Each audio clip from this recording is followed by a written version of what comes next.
Ever wonder why cities feel hotter than the suburbs? It's called the urban heat island effect, where concrete, asphalt, and buildings trap heat and crank up the temperature, sometimes by 7 degrees Fahrenheit or more.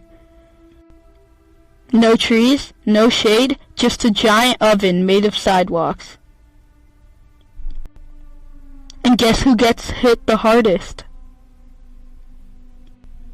Low-income communities with the least green space. But here's the fix. More trees, green roofs, cool pavement, and better urban planning. We can literally design cities to cool down and save lives. Follow PlanetWise, where we make the science make sense. Make sure to follow our blog at planetwisehub.blogspot.com. Thank you.